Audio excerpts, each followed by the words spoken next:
다 같이 읽습니다. 형제들아, 나는 너희가 알지 못하기를 원하지 아니하노니 우리 조상들이 다 구름 아래 있고 바다 가운데로 모세에게 속하여 다 구름과 바다에서 세례를 받고 다 같은 신령한 음식을 먹으며 다 같은 신령한 음료를 마셨으니 이는 그들을 따르는 신령한 반석으로부터 마셨음에 그 반석은 곧 그리스도시라. 그러나 그들의 다수를 하나님이 기뻐하지 아니하셨으므로 그들이 광야에서 멸망을 받았느니라. 이러한 일은 우리의 본보기가 되어 우리로 하여금 그들이 악을 즐겨한 것 같이 즐겨하는 자가 되지 않게 하려 함이니 그들 가운데 어떤 사람들과 같이 너희는 우상 숭배하는 자가 되지 말라. 백성이 앉아서 먹고 마시며 일어나서 뛰논다 함과 같으니라. 그들 중에 어떤 사람들이 음행하다가 하루에 2만 3천 명이 죽었나니 우리는 그들과 같이 음행하지 말자. 그들 가운데 어떤 사람들이 주를 시험하다가 뱀에게 멸망하였나니 우리는 그들과 같이 시험하지 말자. 그들 가운데 멸망시키는 자에게 멸망하였나니 너희는 그들과 같이 원망하지 말라. 그들에게 일어난 이런 일은 본보기가 되고 또한 말세를 만난 우리를 깨우치기 위하여 기록되었느니라. 그런즉 선졸로 생각하는 자는 넘어질까 조심하라. 아멘. 오늘 나도 멸망당할 수 있다, 이런 제목으로 말씀을 나누려고 합니다. 출애굽한 이스라엘 백성들이 이제 광야를 지나 약속의 땅, 가나안 땅에 이제 들어가죠. 그 모든 과정은요, 영적으로 굉장히 중요한 의미가 있습니다. 왜냐하면 어떤 한 사람이 한 죄인이 구원을 받고 이제 하나님 나라의 천국에 들어갈 때까지의 그 모든 과정을 우리에게 말해주는 것입니다. 근데 이 이스라엘 백성의 스토리는 해피엔딩으로 끝나는 스토리가 아닙니다. 새드 엔딩입니다. 그래서 하나님이 이 이야기를 우리에게 주신 것은 반면교사가 되어야 한다는 것이죠. 이스라엘 백성 중에 2명을 제외하고 다 멸망당했습니다. 출애굽할 때 20세 이상 남자가 60만 명인데 그 출애굽할 때 60만 명의 성인 남자 중에서 여호수아와 갈렙만 약속의 땅에 밟았고요. 나머지는 다 중간에 멸망당하고 만 것입니다. 그래서 하나님께서 이 이야기를 우리에게 주시는 것은 우리에게도 이것이 교훈이 되라는 것이죠. 부르심을 받았지만 결국 택함받지 못한 거예요. 부르심을 받았다고 해서 다 구원받는 게 아니라는 거죠. 부르심을 받는 것은 하나님의 전적인 선택이고 은혜지만 그것을 내 것으로 만드는 것은 내가 할 일입니다. 성경은 이것을 우리에게 여러 번 강조합니다. 하나님이 은혜로 주신 구원을 지키는 것은 각자의 몫이랍니다. 그래서 이제 그 이스라엘의 스토리를 보면요, 어떤 패턴을 우리가 거기서 볼 줄 알아야 합니다. 이스라엘은 430년간 고난의 시간을 보냈습니다. 이방 땅에서 정말 압제를 받고 고통을 당하면서 430년이라는 긴 세월을 지냈습니다. 그리고 이제 때가 참에 하나님께서 이스라엘 백성을 구원하기 위해서 한 사람을 백성에게 파송합니다. 그게 누구예요? 모세라는 한 사람. 이 모세라는 이 사람은 바로 예수님을 상징하는 사람입니다. 모세를 통해서 하나님은 이스라엘 백성을 구원하기를 원하신 거예요. 그래서 이제 모세가 애굽을 통치하는 바로에게 가서 여호와 하나님 말씀에 내 백성을 보내어 나를 섬기게 하라 하셨나이다. 바로가 들을 리가 없죠. 왜? 지상에서 가장 강력한 군주니까. 그런 말을 듣고 눈 하나 깜짝할 이유가 없는 것입니다. 오히려 바로가 화가 나서 극심한 박해를 가합니다. 여러분, 하나님의 구원의 역사, 생명의 역사가 일어나기 직전에 가장 극심한 박해가 일어납니다. 그거는 영적 세계에 불변하는 법칙이에요. 동 뜨기 전에, 새벽별 뜨기 전에 가장 어둡다 하잖아요. 사람이 하나님의 구원을 받으려면 반드시 사탄의 강력한 회방이 있습니다. 그래서 교회에 처음 나오면 안 좋은 일이 많이 생기는 걸 봅니다. 어떤 사람이 회개하고 하나님께 딱 돌아오면 안 좋은 일이 계속 생겨요. 근데 그 위기를 잘 이기면 평안과 축복과 은혜가 임하지만 그걸 못 넘기는 사람들도 많이 있습니다. 초대교회가 엄청난 박해를 받았는데 나중에 AD 300년 넘어서 이제 기독교가 공인되잖아요. 그리고 박해가 끝납니다. 그 박해가 끝나기 직전에 가장 마지막에 다스리던 로마 황제가 제가 기억하기로는 도미티아누스 황제인데 그 도미티아누스 황제 때 가장 많이 순교했어요. 그 300년 동안 박해를 견딘 초대교회지만 언제가 제일 심했냐면 네로 황제 때가 아니고요. 도미티아누스 때 제일 심했어요. 그래서 제일 많이 순교하고 그때 그냥 교회가 거의 다 멸절되다시피 했거든요. 그리고 바로 공인된 거예요. 그러니까 하나님의 가장 큰 축복 직전에 가장 큰 고난이 오는 것입니다. 그래서 진짜 내 인생에 이렇게 힘들 때가 있었나 막 이런 상황이 온다면 여러분 이제 가장 좋은 시간이 가까이 왔다 이렇게 생각하면 돼요. 그래서 저는 우리 예수님이 다시 오시기 직전에 우리 성도들에게 가장 힘든 시간이 올 거라고 생각을 합니다. 그때 많은 사람이 믿음에서 떨어져 나갈 거예요.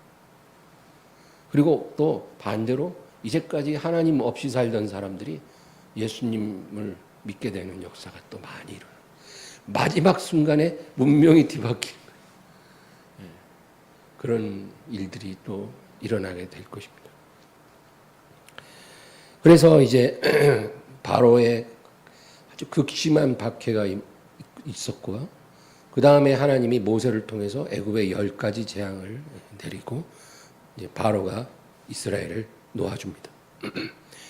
6월절 어린 양의 피가 뿌려진 그 밤에 이스라엘 백성들은 430년의 종살이를 끝내고 이제 애굽을 나오게 된 겁니다. 어린 양의 피가 뿌려질 때 사람은 구원을 받는 것이에요. 그냥 입술로 주여 한다고 구원받는 게 아닙니다. 예수님의 피가 나를 위해 뿌려졌다는 사실이 믿어질 때 구원받는 그래서 이스라엘이 애굽을 나와서 이제 광야에 들어갑니다. 바로 약속의 땅이 있는 게 아니에요. 광야가 중간에 있어요. 이 광야길을 이제 통과해서 요단강 건너 가나안 땅에 들어가는 거죠. 그런데 처음에 이스라엘이 만난 것이 홍해입니다. 홍해. 이 홍해가 갈라지고 마른 땅으로 건너갔잖아요. 그게 뭐냐면 우리 믿는 자가 받는 침례를 말합니다. 침례는 구원에 이르는 아주 중요한 단계입니다. 예수님을 믿는 사람은 침례를 받아야 되잖아요. 그것이 바로 홍해를 건넌 것입니다. 그리고 홍해 지나 시내산에 도착해서 모세가 산에 올라가 하나님의 계명을 받아가지고 내려옵니다. 하나님이 홍해를 건넌 백성들에게 제일 먼저 하신 일이 말씀을 주신 거예요. 그래서 이 모세가 받아온 계명은 바로 이스라엘 백성이 말씀으로 양육받기 시작했다는 거죠. 그러니까 구원받은 사람은 예수님을 믿었으면 침례 받았죠. 그 다음에 이제 말씀의 양육을 반드시 받아야 돼요. 그게 하나님의 수순이에요. 하나님은 그 백성을 말씀으로 먹이기를 원하십니다. 그리고 이제 낮에 구름 기둥, 밤에 불 기둥이 이스라엘을 인도합니다. 근데 희한한 거는 이 구름 기둥, 불 기둥이 하나님의 임재인데 어떤 때는 하루 만에 움직이고 어떤 때는 1년 만에 움직여요. 종잡을 수가 없어요. 예상을 항상 빗나가요. 너무나 괜찮은 지역에 딱 도착을 했는데 그 며칠 안 돼서 또 움직입니다. 그러면 또 다 걷어가지고 움직여야 돼요. 무조건 그 구름 기둥, 불 기둥이 움직이는 대로 가야 됩니다. 또 어떤 지역은 너무나 척박하고 머물기가 어려운데 몇 달 동안 움직이지 않으면 또 견디고 있어야 돼요. 내가 힘들다고 마음대로 움직이는 게 아닌 거죠. 하나님이 이렇게 하시는 것은 자기 백성이 하나님께 순종하는 법을 이제 배우라는 거죠. 네가 원하는 대로, 네가 뜻하는 대로 움직이는 게 아니라 내가 이끄는 대로 나를 신뢰하고 따라온다.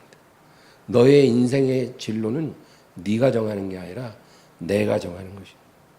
하나님의 선한 섭리에 너의 운명을 맡기는 법을 배우라.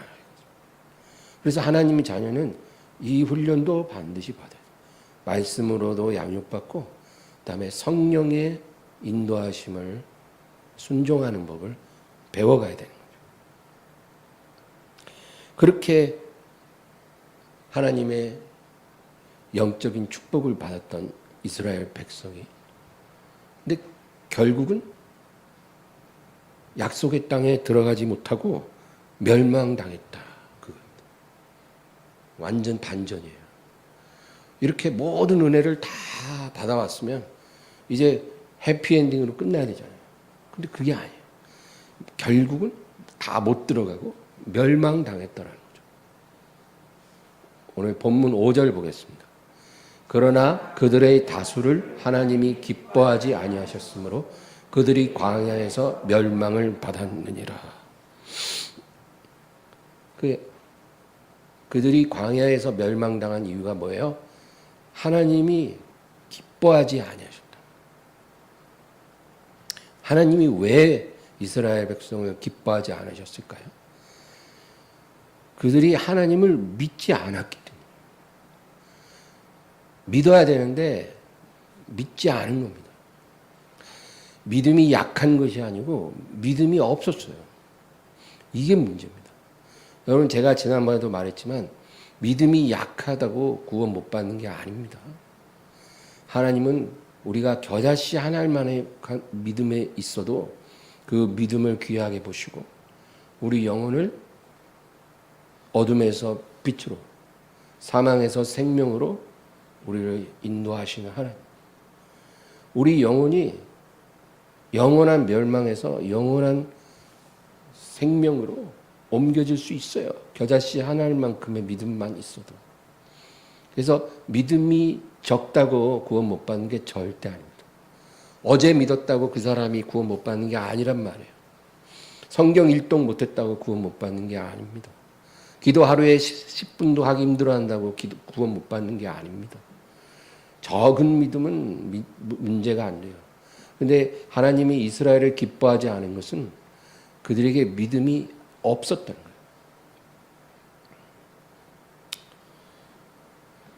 여러분 어떤 사람이 이제 예수님을 믿었어요.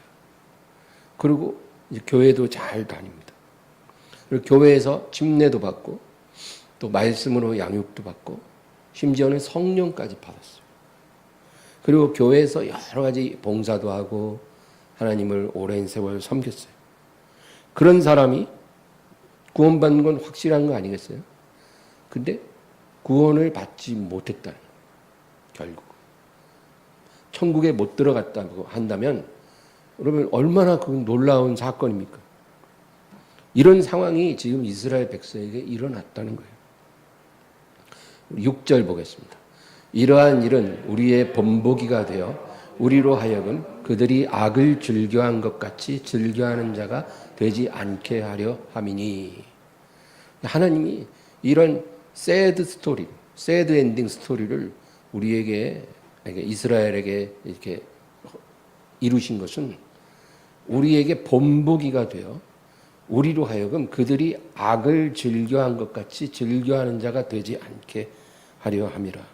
그러니까 이스라엘 백성들이요, 결국 약속의 땅에 들어가지 못하고 멸망당한 것은 그들이 어떤 연약함으로 인해서, 연약함으로 죄에 빠져서 멸망당한 게 아니고요. 오늘 이 6절 말씀 보면 그들이 악을 즐겨했다는 거예요. 내가 죄를 짓고 싶지 않은데 죄를 짓게 되잖아요. 그렇죠? 우리 다 또 그래요. 내가 바르게 살고 싶은데 그렇게 잘 안 되고, 내가 하나님 앞에 온전하고 싶은데 그렇게 잘 안 되고, 그래서 또 우리가 안타까웠고 막 괴로워서 회개하고 그러잖아요. 그런 사람이 그 죄로 구원 못 받는 일은 없어요, 여러분. 너무 두려워하지 마세요. 우리 일평생 그런 죄가 우리를 계속 따라올지라도 그런 죄 때문에 우리가 구원 못 받지는 않아요. 이스라엘이 멸망당한 것은 그게 아니었어요. 악을 즐겨했다는 거죠. 너희가 그렇게 되지 않도록 하려고 본보기로 내가 이렇게 알려준다는 겁니다. 그러니까 하나님이 미워하시는 것을 우리가 알면서 고의로 거역하고 하나님을 시험할 때, 이것이 바로 악을 즐기는 것입니다. 악을 싫어하고 미워해도 때로는 그 악이 우리를 끌고 갈 때가 있죠. 그런 게 아니라 내가 악을 즐거워하는 겁니다. 그러므로 이스라엘이 너희에게 본보기가 되어 너희도 동일한 운명에 처하지 않기를 하나님이 원하시는 것입니다. 그래서 이스라엘이 즐겨 행한 악이 무엇일까? 오늘 그걸 또 살펴보려 합니다. 이스라엘이 즐거워한 악은 세 가지가 있어요. 첫 번째 악은 7절입니다. 그들 가운데 어떤 사람들과 같이 너희는 우상 숭배하는 자가 되지 말라. 기록된 바 백성이 앉아서 먹고 마시며 일어나서 뛰논다 함과 같으니라. 이게 첫 번째 악이에요. 예. 뭘까요? 금송아지를 만들어서 그 앞에서 막 먹고 마시고 뛰놀았잖아요. 그렇죠?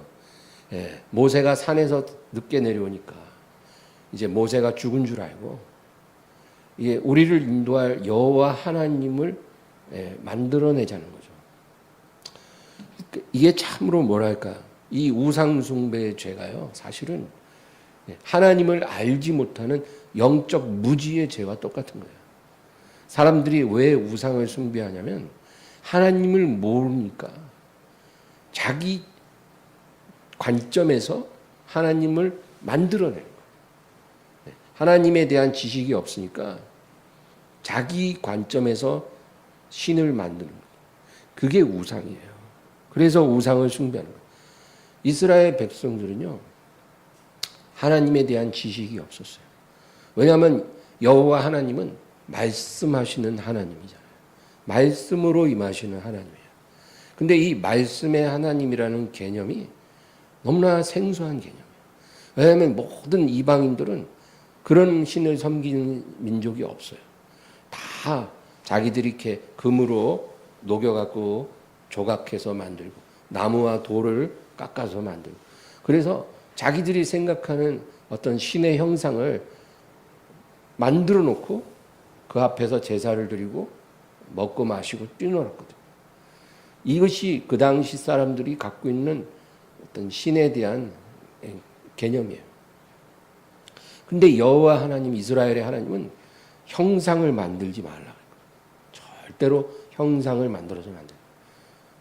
그리고 하나님이 주시는 그 말씀을 통해서 우리가 하나님과 접촉할 수 있는 거예요. 근데 이게 너무 생소하니까, 모세가 내려오지 않으니까 금 귀걸이를 다 빼서 녹여가지고 금송아지를 만들어 놓고 먹고 마시고 일어나서 뛰노는 거예요. 하나님을 알지 못하는 무지의 죄인 것입니다. 오늘날에도 이런 똑같은 죄가 있습니다. 하나님을 알지 못하니까 이단에 빠지고 여러 가지 거짓된 그런 가르침에 미혹이 되잖아요, 사람들이. 그죠?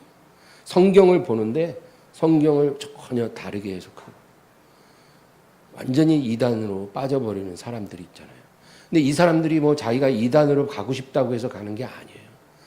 그들은 자기가 머무는 그 장소가 가장 올바른 장소라고 믿는 거예요.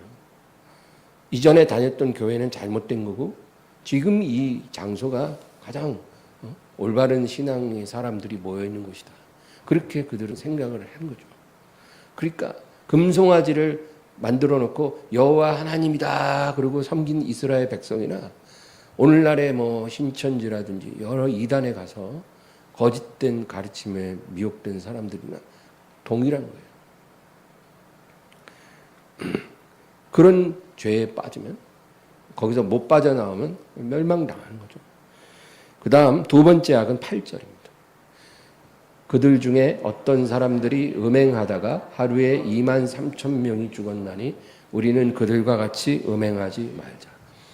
이건 모압 왕 발락이 이제 거짓 선지자인 발람의 꾀를 듣고 이제 이스라엘을 실족시킨 사건이죠. 그래서 이 발람이 무슨 꾀를 줬냐면 이스라엘 백성들로 하여금 죄를 짓게 만들면 그들의 하나님이 떠날 것이다. 이거야말로 진짜 아주 고도의 악한 지혜. 사탄에게서 온 지혜죠. 이스라엘 백성이 죄를 짓게 하면 저들의 하나님은 거룩하신 하나님인즉 그들을 떠나시리라. 정말 틀린 말이 아니에요. 그래서 모압 왕이 모압의 아름다운 여인들을 내보내는 거예요. 그래서 모압 평지에 이스라엘이 머물 때 그 모압 여자들을 보고 이스라엘 남자들이 어울리기 시작했어요. 그래서 음행의 죄를 짓고 또 그들과 함께 우상의 제물을 먹고 그런 죄를 범하다가 2만 3천 명이 하루에 죽는 그러한 하나님의 심판을 받았다는 거죠. 예나 지금이나 이 음란의 죄, 음행의 죄가 하나님의 백성들을 무너지게 하는 가장 지배적인 죄입니다. 지금도. 많은 훌륭한 목사님들도 넘어지고 선교사도 넘어지고 또 많은 성도들이 이러한 죄로 인해서 실족하잖아요. 그 다음에 이제 세 번째 악이 뭘까요? 9절 10절입니다. 그들 가운데 어떤 사람들이 주를 시험하다가 뱀에게 멸망하였나니 우리는 그들과 같이 시험하지 말자. 그들 가운데 어떤 사람들이 원망하다가 멸망시키는 자에게 멸망하였나니 너희는 그들과 같이 원망하지 말라. 여기서 시험하는 죄, 하나님을 시험하는 죄와 하나님을 원망하는 죄가 나오는데 이 두 가지는 사실 같은 겁니다. 본질적으로 같아요. 이것은 하나님의 약속을 믿지 않는 불신앙의 죄입니다. 하나님의 말씀을 믿지 않는 죄. 이게 제일 치명적인 죄예요. 이게. 이스라엘 백성들이요, 광야에서 멸망당한 결정적인 죄가 바로 이 죄였어요. 왜냐하면 금송아지를 섬긴 죄나 음행죄는요, 그들이 무지해서 또는 유혹에 취약해서 넘어진 죄예요. 하나님을 제대로 모르기 때문에. 또 어떤 모압 여인들의 그런 아름다움에 이제 미혹돼서 이렇게 육체의 정욕을 따라서 죄를 범한 거죠. 이런 죄로 인해서 하나님이 그들을 멸망시킨 게 아니에요, 사실은. 이런 죄는 그 징계를 받았지만 몇백 명, 몇만 명 죽었지만 하나님이 그 죄를 용서하셨어요. 왜냐하면 그들의 연약함을 아시기 때문에. 근데 이스라엘이 완전하게 하나님께 버려진 결정적인 죄가 바로 이 죄예요. 하나님을 시험하고 원망하는. 이미 하나님이 어떤 하나님인지 충분히 알매도 불구하고 하나님을 시험했던, 원망했다는 것입니다. 그래서 그들이 40일간 가나안을 정탐했잖아요. 가나안 땅을 정탐하고 나서 그들이 하나님을 시험하기 시작했어요. 우리가 가보니 그 가나안 족속들은 철병거가 있고 또 안악 자손들이 있더라. 우리는 절대로 그들을 이길 수 없다. 아무리 하나님이 애굽에서 그러한 이적을 나타내고 오늘까지 우리와 함께 했을지라도 그 하나님도 별 수 없을 거라. 그러니까 이제 다 뭐 여호와를 믿고 뭐 하나님을 섬기는 거 다 때려치고 우리가 장관 하나를 세워서 다시 애굽으로 가자는 거예요. 이렇게 말할 때 이게 하나님을 전혀 모르는 무지한 사람이 말했으면 하나님이 용서해 줬을 거예요.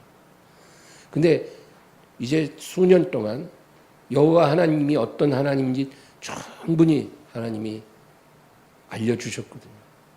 그들 안에 하나님을 알만한 것이 보인다는 거예요. 그럼에도 불구하고 그렇게 하나님을 시험하고 원망하니까 하나님이 그날로 이스라엘을 딱 버려버렸어요. 그래서 너희는 다시 뒤돌아서 가라. 내가 너희가 정탐한 40일을 1년으로 합쳐서 지금까지 2년 지났으니까 앞으로 38년 동안 너희들은 다시 광야를 방황하리라. 그리고 이 악한 말로 나를 시험하고 원망한 자들이 다 쓰러져 광야에 매장될 때까지 너희들은 광야를 계속 유랑하리라. 그러나 오직 두 사람, 내 말을 믿었던 여호사와 갈렙만 들어가리라. 그렇게 하신 거예요.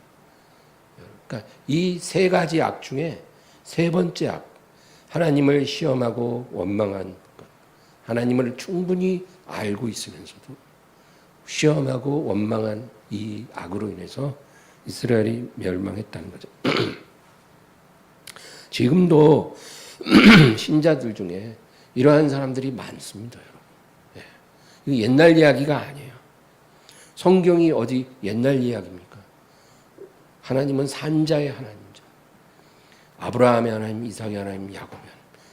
성경에 있는 사건은 바로 우리의 사건이에요.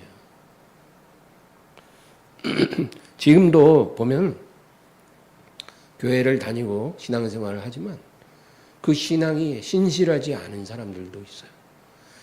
자기 삶에 조금 고난이 오고 힘들면 내가 이렇게 지금 힘든데 내가 무슨 예배를 어떻게 드려? 이런 사람들이 있어요, 여러분. 내가 지금 이렇게 경제적으로 괴로운데 뭐 어떻게 내가 뭐 하나님을 이렇게 헌금을 드려? 이렇게 말합니다. 내가 이렇게 괴로운데 어떻게 도둑질 안 하고 거짓말 안 하고 살 수가 있겠어?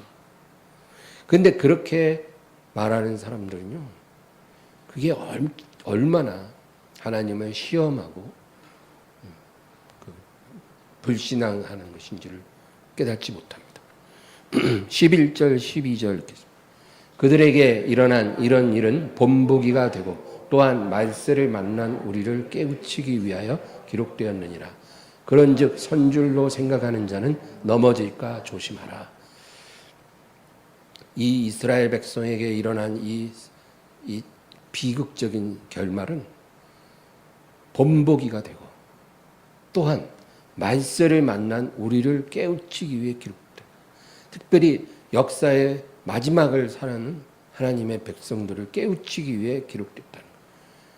그러니까 너희들이 이거를 정말 명심해야 한다는 거예요. 그리고 선줄로 생각하는 자는 넘어질까 조심하라.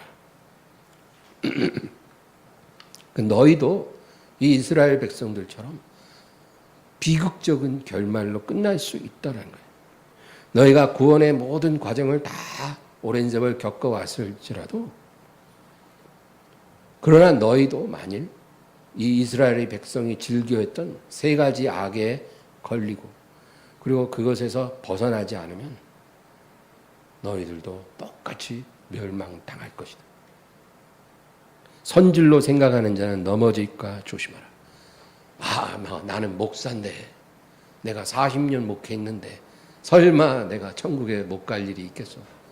내가 이제까지 설교를 몇천 번을 했고 내가 이제까지 얼마나 많은 주의 사역을 했는데 내가 천국에 못 들어갈 일은 없지. 내가 선교사로 이렇게 많은 선교를 했는데 내가 장로로 권사로 그렇게 오랜 세월 하나님을 섬겼는데 이렇게 생각하는 거예요. 예. 영적으로 자기가 선줄로 알고 천국은 당연히 들어갈 수 있을 거라고 믿는 사람이라도 넘어질까 조심하라. 이 넘어진다는 말은 잠깐 실족했다 다시 일어나는 그런 걸 말하는 게 아니라 다시는 돌아올 수 없는 다리를 건널 수 있다. 그 말. 조심하라. 구원을 잃어버릴 수 있다. 천국의 문 앞에까지 가도 지옥으로 빠지는 샛길이 있다고 철로 역정에도 나오잖아요. 그런 일이 일었다는 거예요. 그 마지막 관문을 못 넘고 지옥으로 추락하는 사람들이 있다는 거예요. 여러분 사울 왕이 멸망당했잖아요. 이 사울 왕은 바로 그런 개인적인 번복이에요. 하나님의 선택을 받았어요. 아주 특별한 부르심이에요. 평범한 사람을 하나님이 이스라엘의 왕으로 세웠다는 건 어마어마한 축복이죠. 그리고 성령의 기름 부음을 받아서 막 예언도 했어요. 그리고 하나님의 권능임에서 권능임에서 전쟁에서도 승리했습니다. 그러니까 사울은 누가 봐도 하나님의 종이고 하나님의 지도자예요. 그런데 결국은 그가 하나님으로부터 멀어집니다. 그리고 자기가 지금 굉장히 영적으로 잘못됐다는 것을 알지만 다시 돌아갈 수 없었어요. 이게 좀 무서운 거예요, 여러분. 지금 내가 잘못됐다는 게 알아요.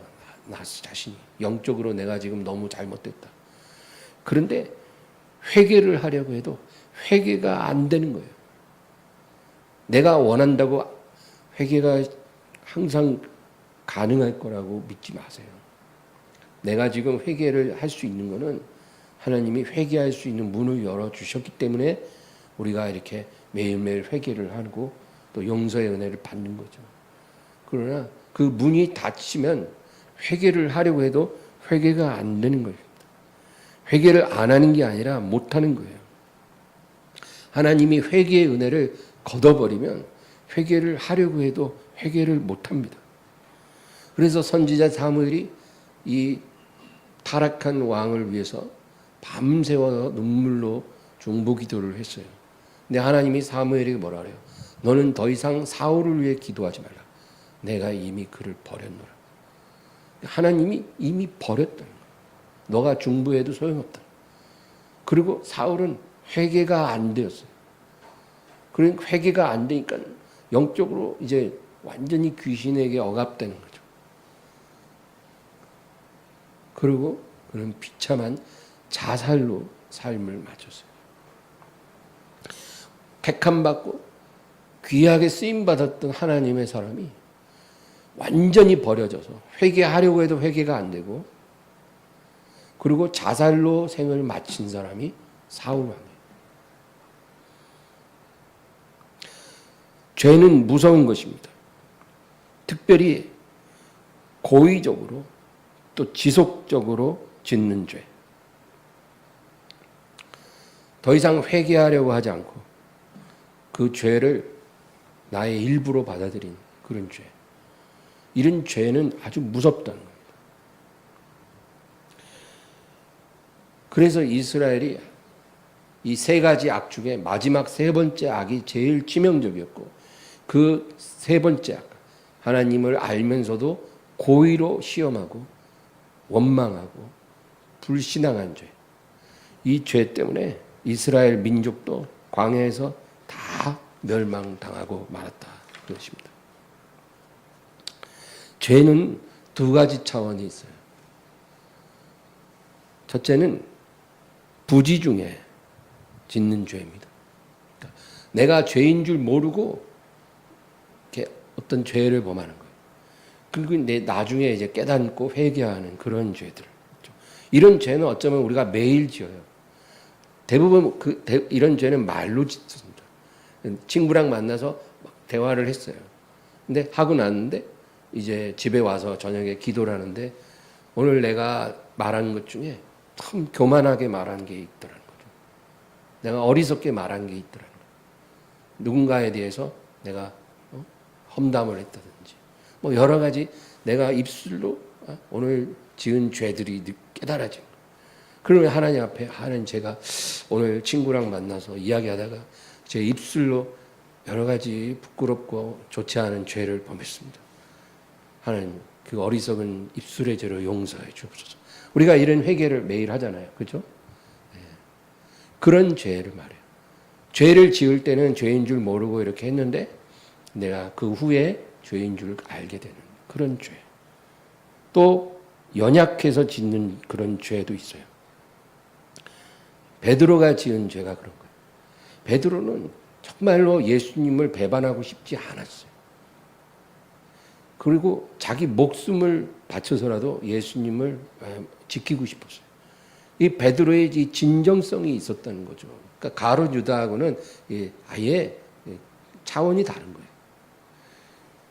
그랬지만 막상 급박한 상황이 오니까 그 두려움이 갑자기 막 들어오니까 막 정신없이 예수님을 3번이나 모른다고 말해버린 거예요. 자기도 정말 자기가 그렇게 어처구니 없이 행동할 줄은 몰랐던 거죠. 이런 죄가 바로 연약해서 짓는 죄입니다. 이런 죄도 우리가 많이 져요. 예를 들면 어떤 사람을 만났어요. 근데 성령께서 자꾸 이 사람에게 예수님을 전도하라는 마음을 주신 거예요. 대화 중에. 그때 지금 이 사람 캐릭터가 그런 얘기를 받아들일 캐릭터가 아니에요. 그리고 갑자기 내가 예수님 얘기를 하면 너무 뜬금이 없는 것 같아요. 그래서 분위기를 망칠 것 같고 왠지 관계도 좀 안 좋아질 것 같고 그런 망설임이 있었어요. 그래서 전도하라고 성령께서 자꾸 푸시를 하는데도 내가 할까 말까 하다가 기회를 놓치고 그 사람하고 헤어진 거예요. 주님, 제가 오늘 이렇게 망설이다가 기회를 놓치고 순종 못했습니다. 제가 바로 전도를 했어야 되는데 왜 그 말을 못했을까요? 바보같이. 주님, 저를 용서해 주세요. 우리가 이런 회개도 하잖아요. 이런 게 바로 연약해서 짓는 죄예요. 그러니까 죄의 2가지 차원 중에 첫 번째 차원은 연약해서 혹은 부지 중에 우리가 짓는 죄가 있어요. 이런 죄는 우리 안에 하나님을 향한 선한 의지를 갖고 있지만 우리가 그럼에도 불구하고 죄를 짓게 되는 경우예요. 이런 죄에 대해서 하나님은 긍휼을 베풀어 주십니다. 그래서 우리가 이런 죄로 하루에 7번 회개해도 하나님은 다 용서해 주세요. 그러니까 내가 부족하다고 해서 여러분 하나님께 버림받거나 지옥에 떨어지는 게 절대 아니에요. 이런 연약함으로 부지 중에 짓는 죄가요, 우리가 깨닫는 것보다 훨씬 많다는 거예요. 우리가 이런 죄를 우리 입으로 깨닫고 고백하는 죄는 전체의 10분의 1밖에 안 돼요. 나머지 10분의 9는 우리가 깨닫지도 못하고 회개하지도 않았어도 하나님이 그냥 다 이렇게 긍휼히 여겨주시는 그런 은혜가 임하는. 그래서 우리가 이렇게 부족한 사람이라도 하나님께서 우리에게 구원을 주시기 위해 우리에게 보내신 그 이름, 예수 그리스도, 그 이름을 우리가 믿고 붙잡으면 우리가 구원을 넉넉히 받습니다. 그러니까 죄 짓는다고 구원 못 받는 게 절대 아니에요. 근데 2번째 차원은, 죄의 2번째 차원은 고범죄예요. 이것은 이 내 안에 있는 이 죄의 정욕과 나의 의지가 부딪히지 않는 상황입니다. 그러니까 내가 죄를 범하고 싶지 않은데 죄를 짓는 경우하고는 달라요. 이 죄를 내가 즐거워하는 거예요. 죄인 줄 알아요. 하나님이 기뻐하지 않는 줄 당연히 알아요. 근데도 내가 이것이 즐거운 거예요. 그래서 이 죄를 짓기로 내가 결심하고 죄와 손을 잡는 거예요. 그리고 더 이상 이 죄에 대해서 회개하기를 멈추는 거죠. 왜? 계속 이 죄를 지을 거기 때문에 왜 번거롭게 회개할 이유가 없잖아요. 회개하기를 중단합니다. 그리고 이 죄를 내가 받아들이는 거예요. 이런 죄가 있어요. 이게 무서운 죄예요, 여러분. 이 죄가 우리를 지옥으로 끌고 가는 죄예요. 아무리 주여 주여 100번 해도 이 죄가 해결 안 되면 지옥 갑니다.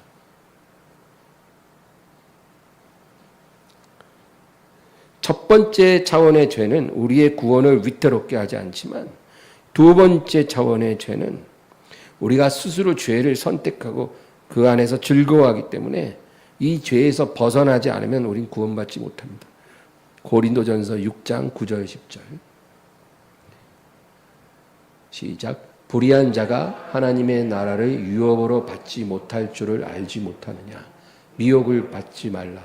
음행하는 자나 우상 숭배하는 자나 간음하는 자나 탐색하는 자나 남색하는 자나 도적이나 탐욕을 부리는 자나 술 취하는 자나 모욕하는 자나 속여 빼앗는 자들은 하나님의 나라를 유업으로 받지 못하리라. 불의한 자, 여기서 불의한 자라는 것은 방금 말한 두 번째 차원의 죄를 갖고 있는 사람. 이게 하나님 앞에 불의한 자예요. 죄는 누구나 다 있어요.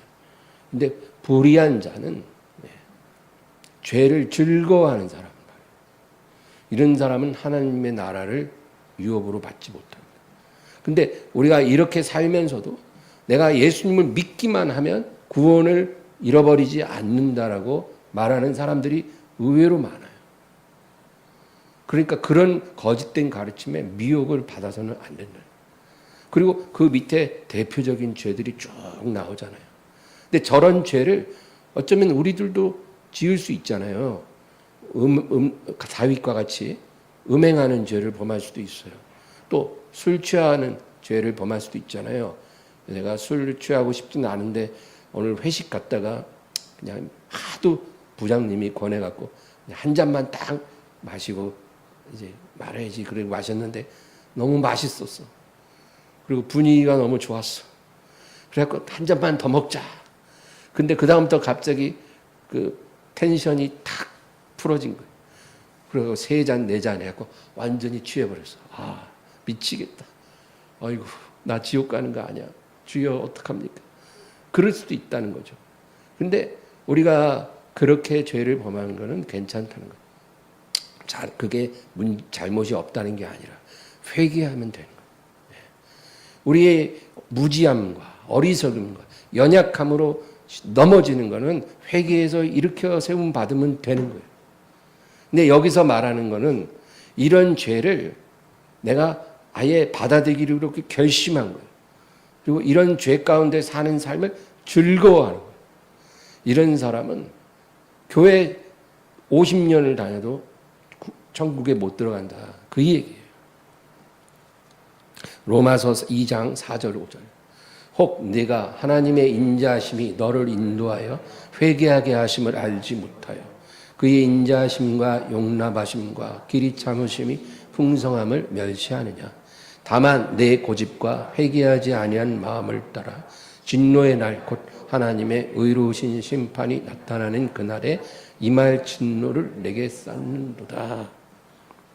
이제 하나님의 인내하시는 시간이 끝나가고 있다는 거예요. 죄를 즐거워하는 그런 패역한 죄인들에 대하여 하나님의 인자하심과 용납하심과 길이 참으심의 그 시간이 이제 얼마 남지 않았다. 이제 그 시간이 끝날 때가 됐다는 거죠. 이제 남은 그 시간 동안 이 죄를 단호히 버리고 회개하면 살 수 있어요. 지금이라도. 그러나 끝까지 고집을 부리고 회개하지 않으면 그 마지막 날이 이르러 하나님의 진노를 당하게 된다. 그것입니다. 그러므로 우리는 구원에 대해서 두 가지 마인드가 있어야 돼요. 첫째는 내가 구원받을 수 있을까? 나같이 부족한 사람이 과연 구원받을 수 있을까? 이런 구원에 대해서 겁을 먹을 필요는 없다는 거예요. 왜냐하면 구원받는데 큰 믿음이 필요한 게 아니라 진실한 믿음이 있으면 된다는 겁니다. 내가 하루에 몇 시간씩 막 방언으로 기도하고 진짜 막 거룩하게 이를 데 없는 그런 사람이 되어야 꼭 구원받을 수 있을 것 같고, 나같이 이렇게 그냥 얼치기 신자는 구원 못 받는 거 아닌가, 이런 두려움을 갖지 말라는 거예요. 큰 믿음이 필요한 게 아니라 진실한 믿음을 하나님이 요구하신 거예요. 겨자씨 하나만한 믿음이라도 진실하면 구원 받는다는 겁니다. 그래서 작은 믿음일지라도 하나님께서 나의 구원을 위해 내게 주신 그 이름, 예수 그리스도의 이름을 내가 진실하게 믿고 그분을 통해서 내게 약속하신 것들을 내가 믿으면 되는 거예요.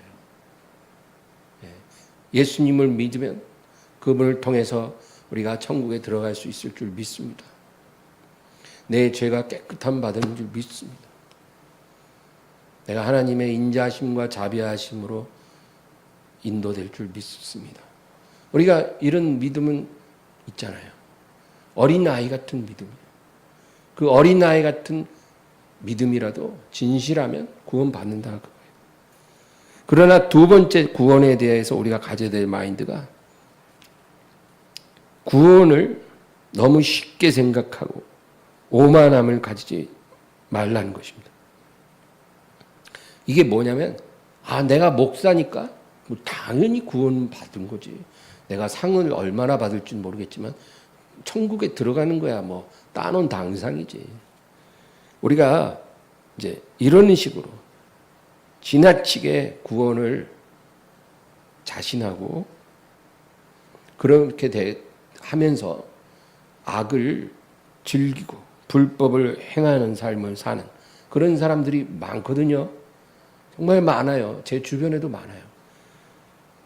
나는 믿음이 있으니 내가 구원을 당연히 받았을 것이라고 생각하고 불법을 두려워하지 않는 그런 사람들. 위험하다 그것입니다. 마태복음 7장 21절. 나더러 주여 주여 하는 자마다 다 천국에 들어갈 것이 아니오. 다만 하늘에 계신 내 아버지의 뜻대로 행하는 자라야 들어가리라.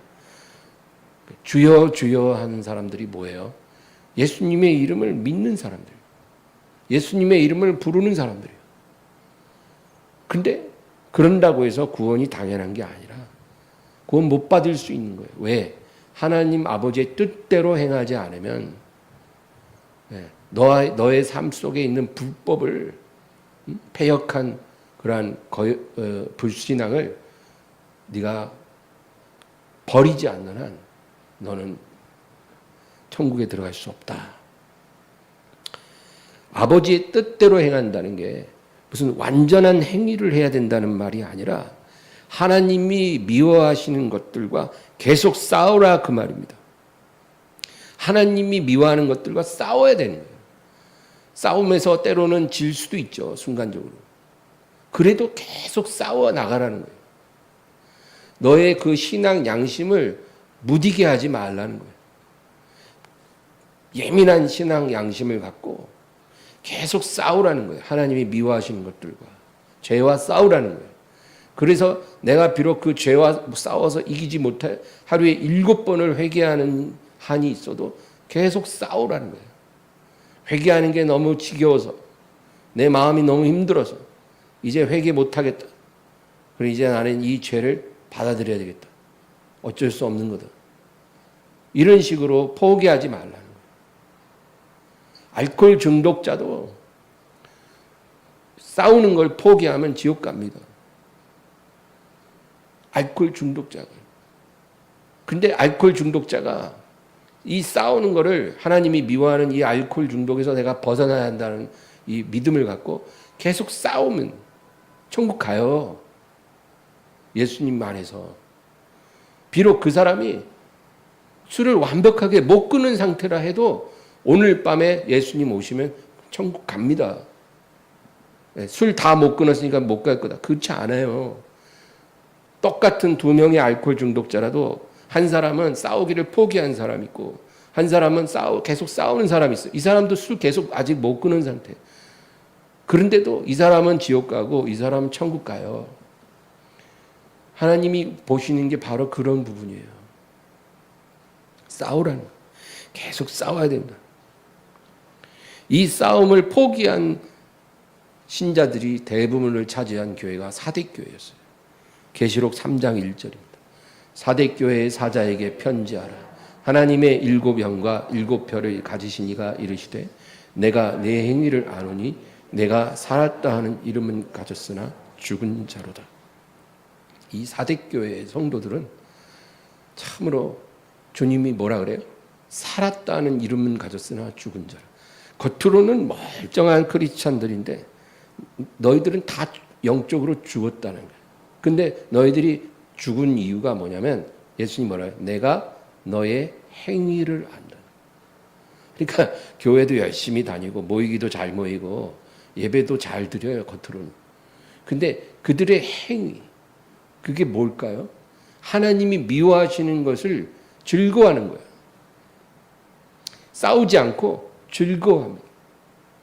음란한 것들을 즐거워하고 남을 속이고 또 돈을 사랑하고 여러 가지 하나님이 미워하는 것이라고 알고 있음에도 그것들과 싸우지 않고 그것을 즐거워하는 사람들이 사대교회 성도들이었어요.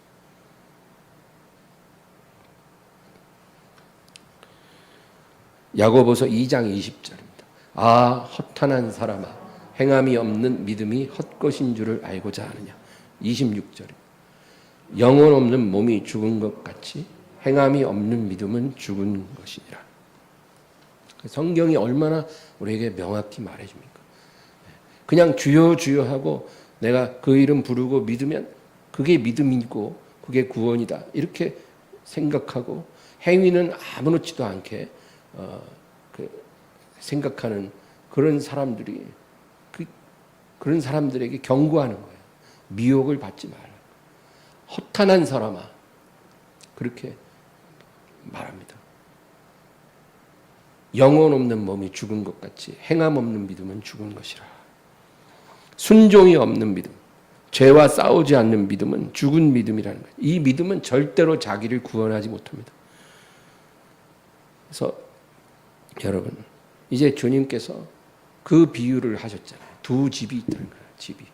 근데 하나는 반석 위에 지어진 집이고 하나는 모래 위에 지어진 집이라는 거예요. 이 집은 믿음을 얘기하는 거예요. 믿음. 사람이 갖고 있는 믿음. 우리가 믿음으로 구원을 받잖아요.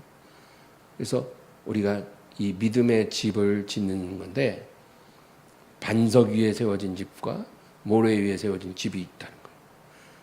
그런데 홍수가 나고 태풍이 막 부니까 반석 위에 있는 집은 그대로 보존되는데 모래 위에 있는 집은 완전히 무너지더라는 거죠.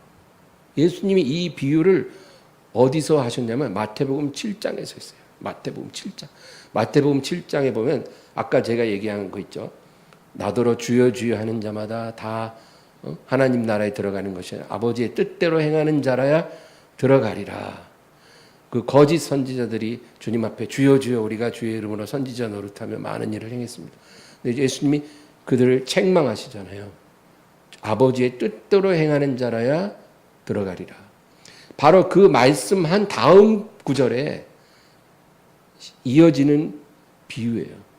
그렇게 말씀하신 주님이 그 다음에 비유로 그것을 설명하여 이르시되 그리고 이 그 두 집 비유를 마태복음 7장에서 하는 거. 마태복음 7장 26, 27절. 나의 이 말을 듣고 행하지 아니하는 자는 그 집을 모래 위에 지은 어리석은 사람 같으리니 비가 내리고 창수가 나고 바람이 불어 그 집에 부딪힘에 무너져 그 무너짐이 심하니라. 여기 보면 이제 모래 위에 지은 어리석은 사람의 이야기죠. 완전히 무너졌다는 거예요. 그게 뭐냐? 나의 이 말을 듣고 행하지 않는 자가 바로 그런 사람이라는 거예요. 그러니까 주여 주여 우리가 주의 이름으로 선지자 노릇하며 주의 이름으로 귀신을 쫓아내며 주의 이름으로 뭐 많은 일을 행했습니다. 이렇게 말하지만 그러나 하나님의 계명을 지키지 않는 사람들이, 하나님의 계명을 지켜야 되잖아요. 그거를 무시해버리는 사람. 죄와 싸워야 되는데 죄와 싸우지를 않고 죄를 즐거워하는 사람들.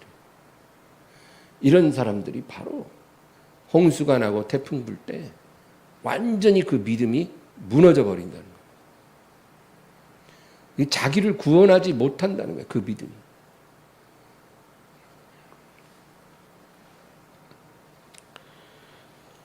여러분, 그래서 마지막으로 누가복음 12장 32절 보겠습니다. 적은 무리여 무서워 말라. 너희 아버지께서 그 나라를 너희에게 주시기를 기뻐하느니라. 이 말씀이 사실 결론 같아요. 여러분, 구원을 너무 오만하게 쉽게 생각해서도 안 되지만, 또 구원 받을까 못 받을까 너무 겁을 집어먹을 필요도 없죠. 하나님이 원하시는 믿음은 연약할지라도 진실한 믿음, 하루에 10번씩 넘어지고 실수할지라도 겸손하고 진실한 마음으로 주님께 나아가 고백하고 회개하고 죄와 계속 싸워 나가는 사람, 이런 믿음 가진 사람을 하나님께서 기뻐하시고 그 나라를 너희에게 주시기를 기뻐하시느니라, 그렇게 말씀하십니다. 그러니까 여러분, 구원받는 게 어려운가요? 쉬운가요? 어려울 수도 있고 쉬울 수도 있지만 우리는 그 구원받는 게 어려운 일이 아닙니다. 오늘 이 말씀 기억하면서 항상 주님 앞에 진실한 믿음을 유지하시기 바라요. 그 진실한 믿음이라는 것은 주님의 말씀을 귀하게 여기는 거예요.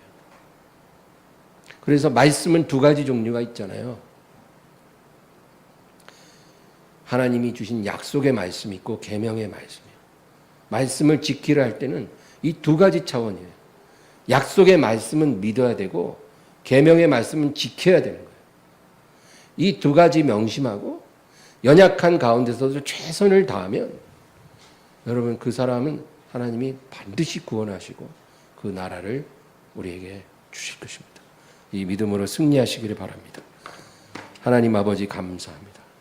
의지합니다. 오늘도 영광 받아 주시옵소서. 기도합니다. 주여, 우리에게 은혜를 베풀어 주시옵소서. 우리의 믿음이 우리를 구원할 수 있도록 우리를 보호해 주시옵소서. 예수님의 이름으로 기도합니다.